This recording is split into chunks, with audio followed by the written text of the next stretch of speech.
సంగారెడ్డి జిల్లా నారాయణఖేడ్ కాన్స్టిట్యున్సీలోని మనూర్ మండలం బెల్లాపూర్ విలేజ్ లో 43 రోజుల నుంచి కూడా వీళ్ళు నిరసన దీక్షలు చేపట్టిన కూడా ఎందుకు ప్రభుత్వం వీళ్ళ పట్ల స్పందిస్తలేదు అని చెప్పేసి ఇక్కడ అలిగే జీవన్ ఆర్పిఐ పార్టీ రాష్ట్ర అధ్యక్షులు ఉన్నారు. ఆయనతో మాట్లాడి తెలుసుకునే ప్రయత్నం మనం చేద్దాం. అసలు మెయిన్ గా ఈ దీక్షలను ఎందుకోసం మొదలుపెట్టారు, మీరు ఏం కావాలని ప్రభుత్వం నుంచి కోరుకుంటా ఉన్నారు? ఇట్టి దీక్షలు ఎందుకోసం పెట్టినామంటే, ఏదైతే ప్రభుత్వ భూమిలో చౌరస్తాకు షటాలు నిర్మాణం చేయడం జరిగింది, అక్కడ స్థలాలు కొంతమందికి ఇచ్చారు.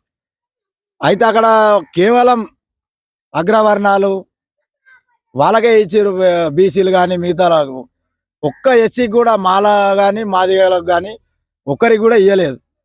దీన్ని మేము వ్యతిరేకిస్తూ ఈ కుల వివక్షత పాటిస్తూ ఉన్నారు కాబట్టి ఎస్సీలకు మీరు ఇక్కడ ఎందుకుంటారా అనేది వాళ్ళు ఇది చేసి మా వాళ్ళకు ఒక్కరికి కూడా ఇవ్వకపోవడాన్ని మేము తీవ్రంగా ఖండిస్తూ, మాకు కూడా ఇవ్వాలి, ఎవరికైతే వాళ్ళకి ఎట్లా ఇది ఇచ్చిరో ఎస్సీలకు కూడా మాదిగలకు ఇవ్వాలనే మా యొక్క డిమాండ్. అసలు ఎన్ని షట్టర్లు ఉన్నాయి, ఎంతమందికి ఇచ్చారు, అసలు మీకు ఎందుకు ఇవ్వలేరు? దాదాపు అక్కడ 40 షట్టర్ల వరకు ఉన్నాయి.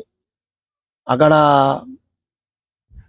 గతంలో మా పెద్ద మనుషులు కూడా అక్కడ స్థలం పట్టడం జరిగింది. వాళ్ళు కూడా రోడ్డుకు ఏదైనా వ్యాపారాలకు కొరకు కానీ హోటల్స్ కానీ ఇలాంటి చిన్న చిన్న వాటి కోసం పట్టుకోవడం జరిగింది. అయితే గత ప్రభుత్వంలో గత సర్పంచ్ ఏం చేసిండంటే, ఇక్కడ అది చేస్తాం ఇది చేస్తాం డంపి ఏదో ప్రభుత్వ గోదాం బీదాం కడతామని చెప్పి వీళ్ళకు డంకి అది ఇచ్చేసి వీళ్ళకు లేపేయడం జరిగింది. గతంలో మేము అక్కడ ఎంఆర్పిఎస్ జెండా వాతడం జరిగింది. మళ్ళా మేము రేకుల షెడ్ కూడా ఏర్పాటు చేయడం జరిగింది.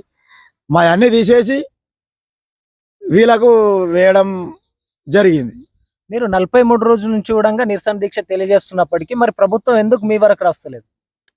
ప్రభుత్వ ఎంఆర్ఓ గారు కానీ మరియు సబ్ కలెక్టర్ గారికి కూడా ఈ చాలాసార్లు కలవడం జరిగింది. మరి ఎంఆర్ఓ గారు ఈ పోదు రేపు అని వాళ్ళు చెప్తా ఉన్నారు. సబ్ కలెక్టర్ గారు డైరెక్షన్ ఇవ్వడం జరిగింది, మీరు ఏది ఉన్నదో అది మొత్తాన్ని సమస్యను పరిష్కరించండి, మీకు అవసరమైతే డిఎస్పి ప్రొటెక్షన్ కూడా తీసుకొని మీరు చేయండి, ఏదో ఒకటి చేయండి అంటే మనూర్ ఎంఆర్ఓ ఆర్ఐకి చెప్తాడు, ఆర్ఐ రాడు. ఈ మనూర్ మండల వీళ్ళ వల్లనే ఇది జాప్యం జరుగుతూ ఉన్నది. మరి ఎందుకు చేస్తుర్రా, మరి వాళ్ళేమన్నా లోపం జరిగిందా, వాళ్ళేమన్నా మరి ఎందుకు చేస్తుర్రో వాళ్ళే అది సమాధానం చెప్పాలి. మేము దీని మీద చాలా ఇది చేస్తూ ఉన్నాం. ఎన్నిసార్లు తిరిగి మా చెప్పులే అరిగిపోతూ ఉన్నాయి, కానీ మరి వాళ్ళు దీని సమస్యను పరిష్కరించడం లేదు. అంటే సబ్ కలెక్టర్ చెప్పినా కూడా ఎంఆర్ఓలు పట్టించుకుంటలేరని మీరు అనుకుంటా ఉన్నారా?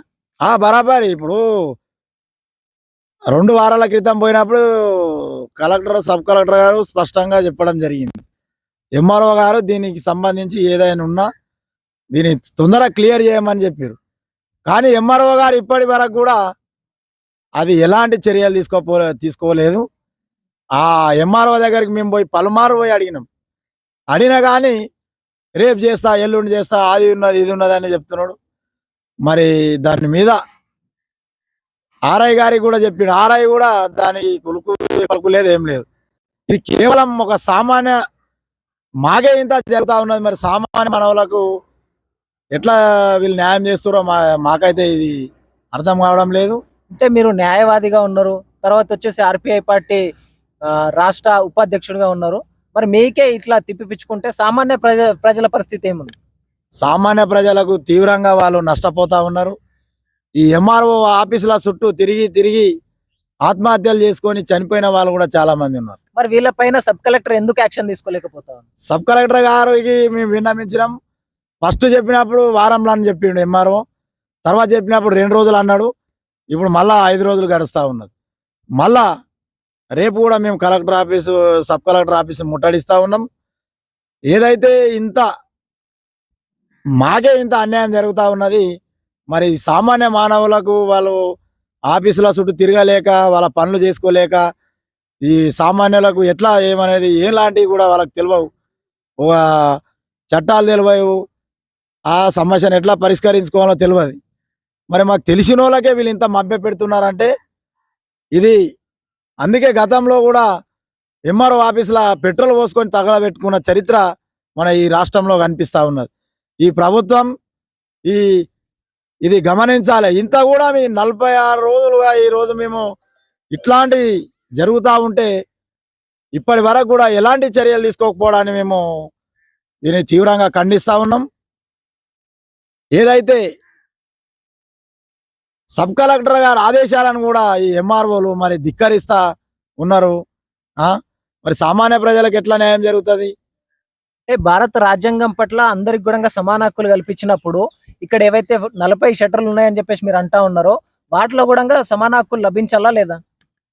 గతంలో మా పెద్ద మనుషులు పోయి అక్కడ మా స్థలము మేము ఇక్కడ పట్టుకున్నామని వీళ్ళు అంటే మీ ఎస్సీ మాలమాదిగోళ్ళు ఇక్కడ ఉంటారా మీరు అని కుల వివక్షతోటి వీళ్ళకు మరి కుల వివక్షతను దూషించినప్పుడు మీరు ఎందుకు చర్యలు తీసుకోలేరు?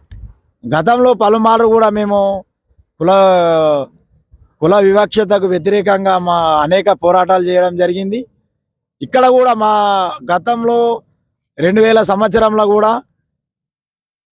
కరెంటు విషయంలో కొట్లాట జరగడం, దాంట్లో మాకు మాలమాదిగోలకు పెనకి విలవకుండా అనేక ఊరిని కూడా మమ్మల్ని బహిష్కరించిన చరిత్ర ఈ బెల్లాపూర్లో ఉన్నది. ఇప్పటికి కూడా దేవాలయాల్లో నిషేధమే, కుల వివక్షత, అంటరానితనం పీలర పండుగలో కానీ ఆడనియరు. ఇప్పటికి కూడా కొనసాగుతున్న ఇక్కడ ఉన్నటువంటి అధికారులు కానీ ఎలాంటి కూడా చర్యలు తీసుకోకపోవడము, ఇది స్వతంత్రం వచ్చి ఇన్ని సంవత్సరాలైనా ఇది మేము సిగ్గుసేటుగా మేము భావిస్తూ ఉన్నాం. మరి లాస్ట్గా ఏదైనా గవర్నమెంట్కి కానీ గవర్నమెంట్ అధికారులకు కానీ ఏదైనా చెప్పాలనుకుంటున్నారా? ప్రభుత్వాన్ని ఇట్లాగే ఇంకా కూడా కొనసాగితే ఖచ్చితంగా మేము సబ్ కలెక్టర్ ఆఫీసును ముట్టడిస్తాం. భారీ ఎత్తున కూడా నారంకేడు ఆందోళనలు చేపడతాం. ఇంత చరిత్ర కలిగినటువంటి ఈ దీక్ష ఒక సమస్య మీద ఇప్పటి వరకు కూడా ఇట్లాంటి చరిత్ర అనేది ఎక్కడ కూడా ఈ నారంకేడు తాలూకాలో కూడా ఇట్లాంటి దీక్షలు చేసిన చరిత్ర లేదు ఒక సమస్య మీద. మరి ఇంత ఉద్యమాన్ని, ఒక తెలంగాణ ఉద్యమం, ఒక స్వతంత్ర ఉద్యమం, అట్లాంటి తెలంగాణ రైతాంగ సాయుధ పోరాటం లాగా మేము ఈరోజు చేస్తూ ఉంటే కూడా ఎలాంటి స్పందించకుండా ప్రభుత్వం చేస్తూ ఉన్నది. దీని మీద మరి